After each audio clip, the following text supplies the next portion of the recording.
Segenap kegiatan pembangunan di seluruh pelosok daerah ini diselenggarakan oleh pemerintah daerah Kabupaten Nunukan bekerja sama dengan seluruh komponen masyarakat. Pemerintah daerah terdiri dari unsur eksekutif dan legislatif, dipimpin oleh Bupati sebagai kepala daerah.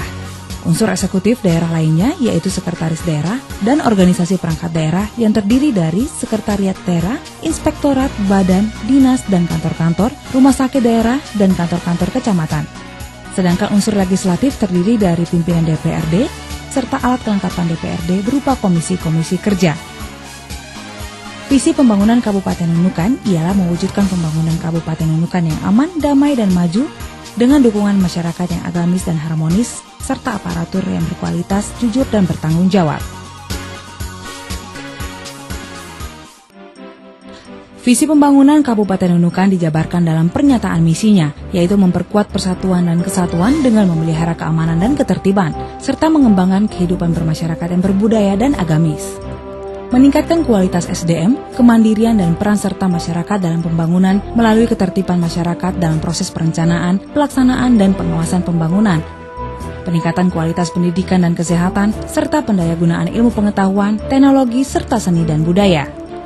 Membangun ekonomi kerakyatan yang bertumpu pada sektor pertanian, perkebunan, perikanan, perdagangan, peternakan, serta pariwisata untuk memacu pertumbuhan ekonomi wilayah melalui pengembangan sektor agroindustri dan agrowisata hingga ke tingkat pengolahannya dari skala mikro hingga skala besar.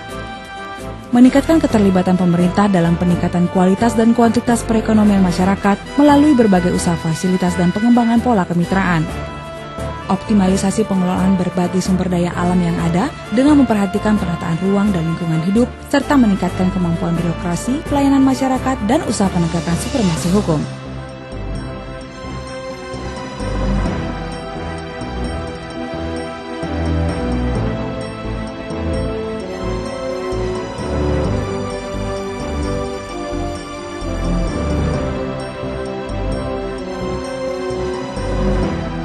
Sejumlah alasan untuk berinvestasi di Kabupaten Nunukan antara lain ialah keunggulan komparatif letak geografisnya yang berada pada alur laut Kepulauan Indonesia menghadap ke Laut Sulawesi yang merupakan jalur transportasi masa depan. Secara khusus, Pulau Nunukan dan Pulau Sebatik didukung oleh wilayah mainland di Pulau Kalimantan yang masih luas dan potensi sumber dayanya besar, sehingga berpotensi sebagai sentra industri pengolahan hasil pertanian, perkebunan, kehutanan, dan perikanan. Memiliki komoditi unggulan tertentu, merupakan daerah transit bagi TKI ke Malaysia, serta dukungan stabilitas ekonomi, politik, dan keamanan yang stabil.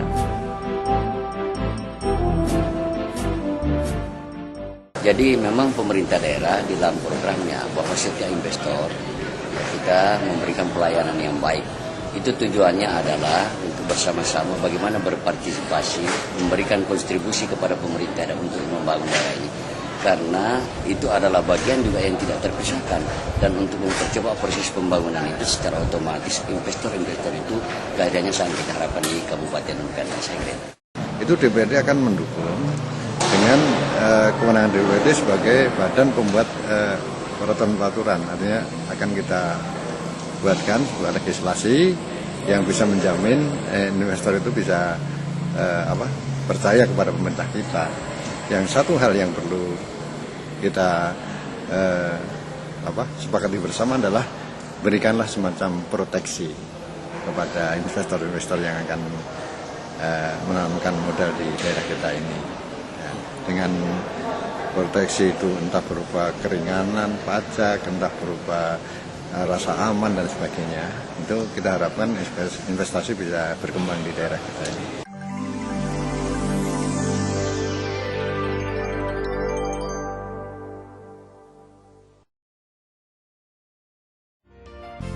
Sebagian besar penduduk Nunukan bekerja di bidang perdagangan dan jasa, baik berupa perdagangan antar pulau maupun perdagangan lintas batas dengan Tawau Malaysia untuk memenuhi kebutuhan penduduk lokal maupun para tenaga kerja Indonesia yang transit di sini. Namun secara nilai ekonomi, sektor migas merupakan penyumbang terbesar bagi produk domestik regional di kabupaten ini dari kegiatan eksploitasi minyak, gas, dan batu bara yang menghasilkan dana perimbangan yang besar bagi daerah. Kabupaten Nunukan merupakan daerah penghasil beras yang diproduksi dari semua kecamatannya. Tiap tahunnya terjadi peningkatan produksi yang signifikan sebagai hasil dari program pembangunan yang dijalankan. Kecamatan Krayan merupakan penyumbang terbesar produksi beras, yaitu beras Adan yang banyak dipasarkan ke Malaysia dan Brunei. Selain itu, Kecamatan Nunukan, Sebatik, dan Sebatik Barat juga menghasilkan beras dalam jumlah besar yang membuka peluang investasi di bidang pengolahan dan pemasaran. Kabupaten Nunukan juga merupakan salah satu kabupaten penghasil kakao. Komoditi ini banyak terdapat di Kecamatan Sebatik dan Sebatik Barat dan dipasarkan dalam bentuk biji kering ke Tawau, Malaysia. Hasil perkebunan lain ialah pisang dan vanili. Sementara sawit diperkirakan akan melimpah di masa depan seiring dengan pembukaan lahan-lahan perkebunan baru dalam beberapa tahun terakhir ini. Ketersediaan bahan mentah tersebut membuka peluang investasi di bidang pengolahan pasca panen, misalnya pabrik CPO dan sejumlah turunannya.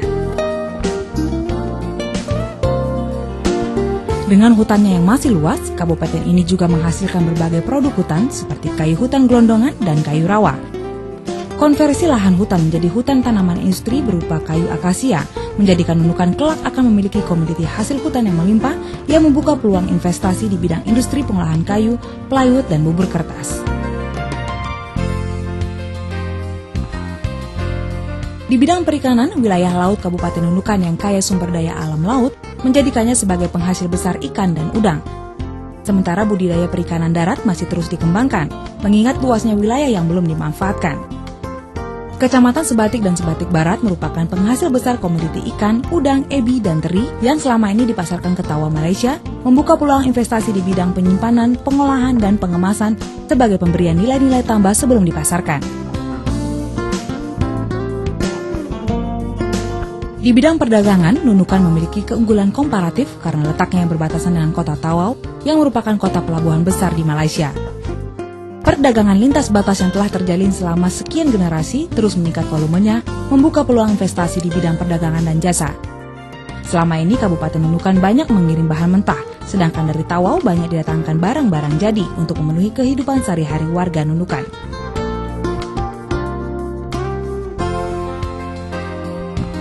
Kabupaten Nunukan juga kaya sumber daya alam di bidang penggalian dan pertambangan, seperti minyak bumi, gas, batu bara, batu gunung, dan pasir, yang sebagiannya masih dalam tahap eksplorasi.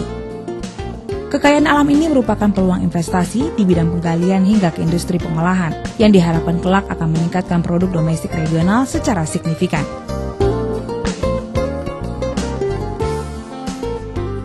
Transportasi darat, laut, dan udara terus dikembangkan untuk mendukung mobilitas manusia dan barang. Moda transportasi laut dan sungai masih menjadi moda utama yang menghubungkan Kecamatan Nunukan dengan wilayah pedalaman maupun antar pulau dan lintas negara. Transportasi udara menjadi alternatif yang menjangkau sejumlah wilayah pedalaman, sedangkan transportasi darat masih terkendala dengan ketersediaan jalan-jalan, sehingga membuka peluang investasi di bidang ini termasuk rencana pembangunan jembatan yang menghubungkan Pulau Nunukan dengan daratan Kalimantan.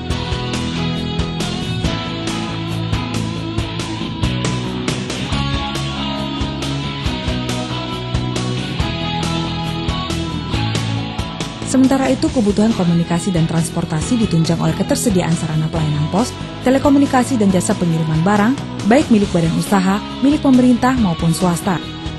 Misalnya sejumlah operator seluler nasional yang sebagainya sudah menjangkau daerah-daerah pedalaman.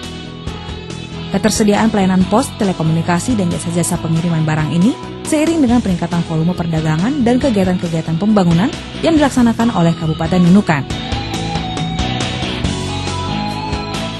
Kebutuhan listrik bagi perumahan dan industri rumah tangga disuplai oleh PLN dalam jumlah pasokan yang meningkat dari tahun ke tahun. Namun peningkatan pasokan ini belum mampu mengimbangi peningkatan kebutuhan listrik masyarakat, terutama untuk keperluan industri, akibat dinamika pembangunan dan perdagangan yang terus berkembang. Hal ini membuka peluang bagi investasi di bidang listrik, terutama untuk pembangkit listrik tenaga air dan uap. Yang kini sedang dikembangkan ialah teknologi mikrohidro untuk mengisi kebutuhan listrik di wilayah pedalaman. Sedangkan kebutuhan air bersih disediakan oleh PDAM yang merupakan badan usaha milik daerah. Sejak dikelola daerah, pasokan air bersih meningkat dari tahun ke tahun, namun hingga sekarang baru dapat memenuhi kebutuhan masyarakat di wilayah Kecamatan Nunukan dan sekitarnya, sehingga masih terbuka peluang bagi pihak swasta untuk memenuhi kebutuhan air bersih di kecamatan-kecamatan lainnya.